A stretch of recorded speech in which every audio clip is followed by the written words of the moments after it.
کہ حساس polling stations کی سیکیورٹی کے معاملے میں جی ایچ کیو وہاں سے معذرت کر لی گئی ہے کہ نہ تو فوج اور نہ ہی رینجرز انہیں پولنگ اسٹیشنز پر تعینات کیا جا سکتا ہے. آرمی جو ہے وہ صرف کوئک ری ایکشن فورس فراہم کر سکتی ہے, اور یہ بتایا گیا ہے کہ جوان جو ہیں وہ قومی سلامتی اور بارڈر پر مصروف ہیں. کوئک رسپانس کے طور پر فوجی دستے دوسرے اور تیسرے مرحلے کے لیے دستیاب ہوں گے. پہلے مرحلے کی ذمہ دار پولیس ہے, یہ جواب میں کہا گیا ہے.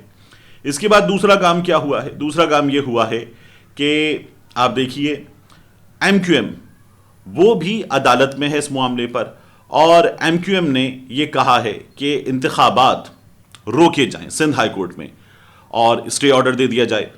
اب Sindh high court M Q M کے وکیل کی درخواست پر کل فیصلہ کرنے جا رہی ہے. انہی حالات میں بانی M Q M Altaf Hussain وہ کراچی کے عوام سے بلدیاتی الیکشن کے بوائیکاٹ کی اپیل کر چکے ہیں, اور سوشل میڈیا پر الطاف حسین اور ایم کیو ایم لندن کے چاہنے والے یہ کہہ رہے ہیں کہ الطاف حسین کا بوائیکاٹ جیتے گا کراچی میں. نہ جماعت جیتے گی, نہ پی ٹی آئی جیتے گی, نہ پیپلز پارٹی, نہ ایم کیو ایم پاکستان, بلکہ الطاف حسین کا بوائیکاٹ کراچی میں جیتے گا.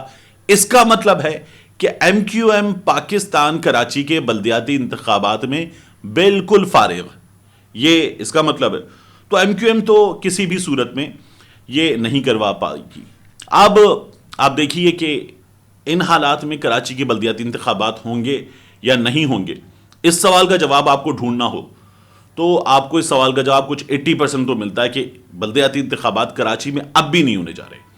یہ میں مسلسل ملتوی ہوتے ہوئے دیکھ رہا ہوں. انتخابات ہو رہے ہیں, انتخابات کی ایک ویو آتی ہے, ایک مہم چلتی ہے, اور اس کے بعد یہ انتخابات آگے بڑھ جاتے ہیں. کبھی انتخابات سیلاب کے نام پر آگے بڑھے ہیں, پھر اس کے بعد سیلاب کے بعد کے حالات سے نمٹنے کے نام پر آگے بڑھے ہیں, پھر اس کے بعد یہ انتخابات جو ہیں وہ آگے بڑھے ہیں کہ ابھی حلقہ بندیوں کے مسائل ہیں, دیگر مسائل ہیں. اب ایک اور مسئلہ آ گیا ہے, اور ایم کیو ایم اپنی جگہ ہے, فوج نے بھی معذرت کر لی ہے. تو مجھے لگتا ہے کہ گئی بھینس پانی میں, جن کی تیاری ہے وہ ابھی ہاتھ پر ہاتھ رکھ کے بیٹھیں اور ابھی انتظار کریں. کراچی کے بلدیاتی انتخابات اب بھی مجھے ہوتے ہوئے نظر نہیں آ رہے. ہو جائیں گے بہترین, اچھی بات ہے, لیکن ہوتے ہوئے نظر نہیں آ رہے. اب آپ کو ایک اور چیز بتائیں, آپ نے آج کے اگر اخبارات دیکھیں تو آپ یہ دیکھیے کہ ہماری حکومت جو اس وقت یہ بتا رہی ہے کہ بدترین معاشی حالات ہیں, ہماری حکومت جو یہ بتا رہی ہے کہ پیسے نہیں ہیں, ہماری حکومت جو یہ بتا رہی ہے کہ اس وقت ہم نے دنیا کے آگے جا کر کشکول پھیلایا ہے اور ان سے مدد کی درخواست کی تھی, دنیا نے ہماری مدد کی ہے, ہم نے پیسے مانگے دنیا سے. اب اس حکومت نے قومی اخبارات میں گزشتہ روز بھی, اب بھی, اور جو ڈیجیٹل میڈیا پلیٹ فارمز ہیں وہاں پر تو مسلسل اشتہارات دیے جا رہے ہیں. ان اشتہارات میں یہ بتایا ہے کہ بڑے پیسے جمع ہو گئے. کل تک یہ 10 ارب ڈالر ہو گئے تھے, آج پھر 9 ارب ڈالر سے زائد امداد ہے, اور اس میں پھر Islamic development bank, world bank, سعودی عرب, تمام آدھے پیش کے اشتہارات انگلش اخبارات میں بھی اردو اخبارات میں بھی بھر کے دیے گئے ہیں. ٹھیک ٹھاک پیسہ حکومت اس وقت میڈیا پر لگا رہی ہے. اس لیے آپ کو حکومت کی جانب سے کی گئی زیادتیاں میڈیا پر نظر نہیں آ رہی ہیں, ورنہ ہو کیا رہا ہے.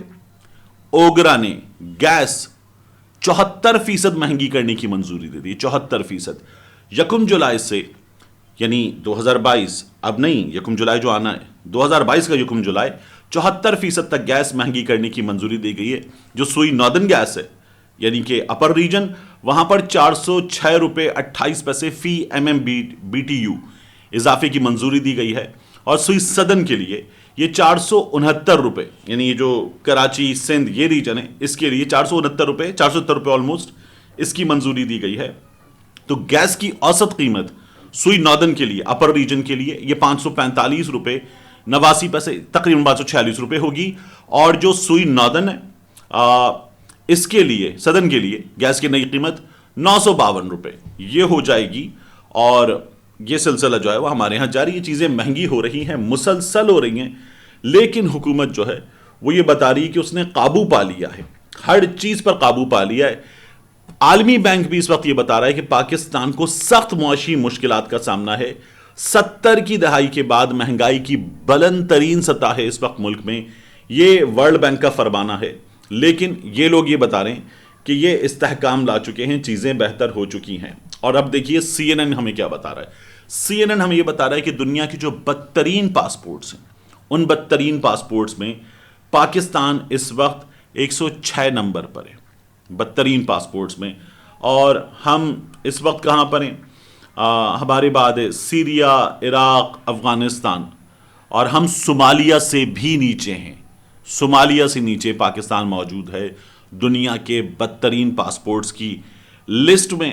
اور اس کے باوجود بھی ہمارا یہ دعویٰ ہے کہ چیزیں بہتر سے بہتر ہو رہی ہیں, اور یہ جو اتحادی حکومت ہے اس کی خارجہ پالیسی سب سے اچھی ہے. ملتے ہیں انشاءاللہ آپ سے اگلی ویڈیو میں.